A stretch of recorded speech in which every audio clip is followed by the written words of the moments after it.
Listo. Soy Pedro Caballero Pérez, exalumno de la Escuela Nacional de Bellas Artes.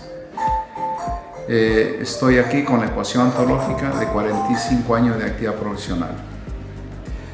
En la cantidad de cuadros está resumida parte de mi producción, en el óleo, el dibujo y algunas piedras pintadas denominadas como canto rodado. Hay varias series de las cuales yo puedo mencionar algunas de ellas. Por ejemplo, la serie Reminiscencias Prehispánicas, que tiene que ver con la interpretación de la cultura chancay, hasta el tramado y la iconografía. La otra que sigue a esa serie es la serie Fardos, que tiene que ver con el homenaje a la cultura Paracas, por la valorización de los tejidos que tienen y el simbolismo del tema de la cultura es impresionante. Y lo tomé como base, digamos, los fardos funerarios, que cuando yo lo vi consideré que era importante hacer ese homenaje. Lógicamente dándole un concepto más enigmático y darle una sensación de que el ser humano está vigente debajo los mantos, compuestos de tal manera que sean los mantos que están mirando hacia el pasado, pero lógicamente con referencia a la cultura. Hay una serie que también es interesante, que tiene que ver con la unión del abstracto con la figuración a través del nombre real subjetivismo. Había la forma de unir los dos elementos más importantes del arte, que es la abstracción y la figuración, y lo único que se me ocurrió pintar una raíz que lo encontré en la calle, ¿no? Esa raíz es la raíz de la valeriana. Es una planta oriunda del Perú, ¿no es cierto?, cuyas raíces tienen un olor muy aromático que se utiliza hasta ahora, inclusive es una medicina. Y eso lo puse sobre un cuadro de la serie de Reminiscencias, un poco más abstraído, bueno, teniendo cuidado de que la composición sea la más correcta y amarrando bien con los colores, y al final los resultados fueron excelentes porque logré amarrar el abstracto con la figura. Bueno, y así siguió, eso comenzó a partir del 91. Y así sucesivamente, creo que hasta los 2000, ¿no? Sigo con esa serie, no dejando de lado lógicamente algunos cuadros de la primera serie de Reminiscencias, y que hoy en cierta forma también continúo con esa serie, pero tratando de hacer más enigmático respecto a la forma y el color y con los contenidos, pero también abstrayendo un poco más y haciéndolo un poco moderno. De ahí viene otra de las series que se absorbe de la naturaleza, que tiene que ver con la serie Bodegones, pero sin olvidarme de que también la parte subjetiva tiene que estar en el fondo para amarrar bien el concepto de lo que yo quería hacer. Porque la parte subjetiva es lo que más llama la atención, porque la gente que ve la obra no solamente se queda en los primeros planos, sino hacia el fondo y trata de interpretar lo que están viendo. Los años siguen pasando y lógicamente viene una de las series que son importantes y vitales, que es la serie de los enredos o el caos social, ¿no? Bueno, ya había hecho con anticipación un dibujo, pero como que me quedé ahí y nunca lo pasé a la pintura. Así que ocurrió lo que debía ocurrir, es que cuando hay un caos social, entonces yo tengo que buscar la forma de cómo tratar de manifestarlo. La única forma, dije, si hay un caos, pues es un enredo, y sin un enredo habría un elemento que tendría que utilizar, y esas eran las olas. El primer cuadro lógicamente fue un poco problemático porque era el primer cuadro y yo siempre me aventuré, a hacer media grande, ¿no? Y fue el cuadro más grande de esa serie, ¿no? Y me costó mucho tiempo hacerlo, pero tenía que meterme al cuadro, que en realidad mi vida es enredada, así como la mía es enredada también de la ciudad también, ¿no? Enredo social, enredo político, enredo religioso, hasta enredo económico, ¿no? Bueno, eso hoy lo estamos viviendo, ¿no? Significa que valió la pena hacer esa serie, ¿no? Y que las enredos, son formas y movimientos intrincados, ¿no? Trato de enredar, pensando en que a cada momento siempre hay problemas en cualquier parte del mundo, ¿no? El enredo prácticamente es una obra de carácter universal. Pero aún así, han pasado los años y seguimos en el caos. Eso quiere decir que la serie va a seguir hacia adelante. Es decir, yo no tengo, digamos, un punto de partida y decir acá termina la serie. No, yo lo continúo siempre, ¿no? Así como continúo con la serie Extraordinaria Naturaleza con algunos cuadros, porque también incluye la parte de la luz, ¿no? Entonces no hay ningún problema. Pero la serie Enredo sí que me ha dado bastantes resultados, no económicos, sí, sino satisfacción, porque al final dije, si esto puede hacerlo, ¿qué cosa más no puedo hacer? ¿No? Quiere decir que los tiempos sí lo puedo dominar. Y luego de ahí viene ahí nomás seguidamente viene el primer cuadro, creo que es 2009, el retrato de Shakespeare. Eso fue una casualidad. Encontré un buen retrato de Shakespeare y dije, ¿por qué no hago? ¿No? Anteriormente a esa forma de tratar digamos, las formas y el color, había hecho unos trabajos pequeños en cuadrículas, pero que simplemente en abstracto, ¿no? Entonces, cuando pasa el tiempo, digo, ¿por qué no puedo hacer una serie distinta y utilizar esa misma forma de expresión? Entonces, ahí es donde me aventuro a hacer en Shakespeare, digamos, en la serie los rostros, que son 20. La idea era escoger los 20 personajes más brillantes de la historia, que han aportado mucho a la humanidad. Y me quedé chiquito porque en realidad cuando uno comienza a seleccionar hay cientos y cientos de personajes, hombres y mujeres ilustres. Y al final dije, tengo que seleccionar a 20. Y seleccioné a 20, ya estoy en el número 14. Y pues incluirles a Gandhi, a Jesús, aparte de Shakespeare, digamos, a los grandes del Renacimiento, como es Miguel Ángel, Leonardo. Luego está también Isaac Newton, está Darwin, está pues Sócrates, Platón, bueno, los tres grandes, Sócrates, Platón y Aristóteles. Bueno, después hay otro más que voy a ver si lo incluyo o no, porque en total son 20. Bueno, y así avanzo, que está los últimos del siglo XXI, pero de artista no me enteré a ninguno más, por más que hayan sugerido, pero yo creo que no. Con los dos importantes del siglo XV yo me quedo con eso, porque fueron referentes para el arte, para el posteridad, y bueno, de ser arquitecto, Miguel Ángel, pintor y además escultor, bueno, domina los tres escenarios más importantes de la creatividad. Y tenerlo a Leonardo, que aparte de ser un buen pintor es un genio en todo, alquimista, botánico, médico, matemático, y todo eso es lo que tiene conciencia, ¿no? Entonces digo, no hay más. Y luego de ahí pues tendría que meter a música, como lo metía Beethoven. Les decía, hay varios músicos importantes y compositores, pero bueno, yo cogí al que más me gusta y va conmigo con mi personalidad, y lógicamente es Beethoven, ¿no?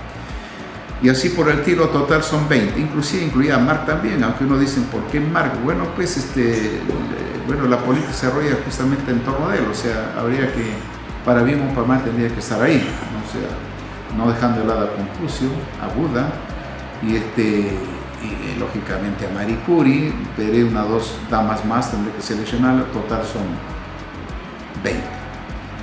Me faltan 6 nada más. Y así por el estilo. Continúo con otra serie un poco más actual. Estoy caminando por una de las calles de Gamarra, y por ahí comencé de Gamarra, y de pronto me encontré con un grupo de telas interesantes, que desordenadas ahí, lo que pasa y lo que no sirve se lo bota, ¿no? Pero hay gente que lo necesita y lo recicla, ¿no? Y cuando veo un sector, que una señora que estaba reciclando, vi un orden armonioso con respecto a lo que digamos, estamos metidos en arte, ¿no? Entonces compré algunas telas, de retazo, y me dieron un montón por 20 soles, me acuerdo. Me dijo, como que ya, digo, de algo me sirve, ¿no? Y ahí es donde comienzo digamos, la serie Desafío Paralelo, ¿no? Desafío porque el ser humano siempre desafía de la adversidad, ¿no? El artista igual tiene un desafío porque tiene que hacer arte, ¿no? Y si es paralelo, lógicamente la persona, el ser humano, tiene que estar en paralelo con los grandes, ¿no? Y los grandes eran el grande emporio, a través de las grandes empresas, y los chiquitos eran los que coleccionan eso, y al final algún día sueñan con ser grandes, y al final con el tiempo logran ser grandes. ¿Y con qué? Con simples elementos, como era un retazo que estaba botado, ¿no? Y eso para mí me sirvió muchísimo, porque esa serie también creo que al final, hasta ahora, bueno, ya no he hecho más hace un tiempo, hay como 20 cuadros, ¿no? Entonces yo lo quedo mirando todos los cuadros, y todos están conmigo, ¿no? O sea, no se han ido a ningún sitio, ¿no? Yo estoy feliz por eso, ¿no? Y lo que las medidas son de unos 50 por lado, ¿no? Entonces, cuando veo eso, digo, la locura, ¿no? O sea, claro, siempre hay que estar soñando y hay que hacerlo, ¿no? Y en arte tenemos esa ventaja, ¿no? Hay otra serie más, pero quisiera tocar esta que es importante, que también es una anécdota, hay que contarlo, ¿no? Un día fui a Machu Picchu, lógicamente, no sé cuántas veces yo, pero siempre he ido, por algo voy, ¿no es cierto? Siempre hay algo ahí, de repente pues el aura, el misticismo, bueno, la gana de estar ahí, ¿no? Y luego viajo un día antes, estaba en la Ciudadela, regresé y luego dije, ¿y por qué no me quedé una noche acá para ver cómo es la cosa? Y en esa noche yo comencé a planificar algo que no estaba, quería hacer un polizonte, ¿no? Bueno, dije yo, si yo me quedo acá, ¿qué tal si intento llegar hasta el Huayna Picchu, pero tendría que estar ante la sede del sol? La idea era que tenía que ver el sol, fue el 21, planificado totalmente, ¿no? Para ver el solsticio. Y entonces tomé esa decisión, ¿no? Yo dije, pues es una locura hacerlo, pues nadie me da permiso, tiene que estar antes de las 6 de la mañana, ¿no? Pero entonces dije, tengo que hacerlo, 1999. Bueno, al final lo hice, pues al final llegué tarde, el sol había salido, ¿no? 21 de julio. Entonces digo, lo hago al día siguiente, no, pues ese tiene que ser el 21, ¿no? Un año más, ¿no? O sea, regresé el siguiente año, que ya lo comentaba por si acaso, y es bueno que tú lo tengas en cuenta y lo registres, ¿no? El siguiente año también igualito, ¿no? O sea, tratando de que no me descubran, y bueno, pues estaba nublado, ¿no? Por la pura viaje, ¿no? Lo que tenía que hacer es subir y esconderme en la parte posterior hasta que el público suba arriba y bajara con ellos, ¿no? Así que dije, regreso el tercer año. El tercer año sí, efectivamente, fue espectacular, ¿no? Sol despejado, y antes, y justo cuando doy vuelta a la mirada y el sol salía por la parte central de la portada del Camino Inca, 21 de julio, y era cierto, era el solsticio. Era una luz así como un resplandor, ¿no? Por el centro de la portada. Quiere decir que era cierto, así que lo era mi objetivo. Y estaba feliz, ¿no? Después ya hay una narrativa también, estoy estudiando sobre eso, ¿no? Después de ahí agarro, me doy una vuelta ya tranquilo y feliz, podría lograr el objetivo de verlo. Entonces ahí donde doy la vuelta, bajo un poquito hacia abajo, al lado izquierdo, y me encuentro con una especie de caverna, pero una roca inmensa, y luego debajo de esa roca había arquitectura. Al fondo habían hecho una especie de pequeño templo en miniatura, pero a través de roca tallada, ¿no? Armónicamente bien diseñada e instruida. Bueno, con el carro, lógicamente no llevé cámara, nada de eso, no tomé fotos, pero sí lo grabé bien y luego fui a los libros, al mismo internet para averiguar efectivamente, y había dado sin querer con el Templo de la Luna. Yo no sabía, escuché el Templo de la Luna, pero yo nunca sabía ni siquiera ver dónde estaba, y estaba en Huayna Picchu. Bueno, pasan los años y siempre me quedé pensando en ese Templo de la Luna, ¿no? Hasta que años después comienzo a hacer la serie Iconografía Arquitectónica. Ahí nace, digamos, esa serie. Tú has visto especie de cuadro blanco que aparece, pues el título en mi museo, mi casa, el lugar tiene que ver con eso, ¿no? Como que una estructura con subidas y bajadas, basándome, digamos, en la estructura, digamos, de ellos. Lógicamente lo hemos realizado alguno de ellos, pero siempre tiene una especie de misticismo en esa serie, ¿no? Y que hay varios cuadros, lógicamente, acá solamente traigo 4, ¿no? Pero son más, son 25 cuadros, ¿no? Entonces, yo estoy satisfecho por esa serie. Ojo, cuando yo hago un cuadro, lo voy a continuar siempre. Si esa serie comenzó en un tiempo determinado, va a pasar los años, va a ser haciendo siempre, porque el arte se hace hasta el último día, ¿no? Y como anécdota, te debo contar de que un día estaba caminando y me tropecé con una piedra, ¿no? Y lógicamente maldice a la piedra, y no me maldije a mí porque yo era el responsable de haberme tropezado, ¿no? Y bueno, de pronto regresé, lo levanté la piedra y lo llevé a mi casa, ¿no? Recuerdo, me tropecé en esta piedra. Un día no tenía materiales excepto base blanca, que era de pared, pero era de marca, que a veces utilizo para la pared, ¿no? Creo que ayer en Wien, no me acuerdo bien, ¿no? Pero buena pintura. Entonces agarré, lo pinté la roca primero, la base, y después dije, lo tengo que pintar, bueno, o sea, ¿y qué pinto? Bueno, como yo me tropecé, estaba pensando en cierta cosa, listo, la serie era un enredo, ¿no? y lo pinté el así enredo y tuve que pasar obviamente una base oscura para sobre eso pintar la soya blanca, ¿no? Y listo, lo dejé ahí, ¿no? Entonces lo miraba cada rato ahí, hice, ¿no? Me tropecé en ti y ahora eso no era obra de arte, ¿no? Y bueno, pasa el tiempo y ¿por qué no hago más, no? Bueno, hoy llevo miles de piedras pintadas.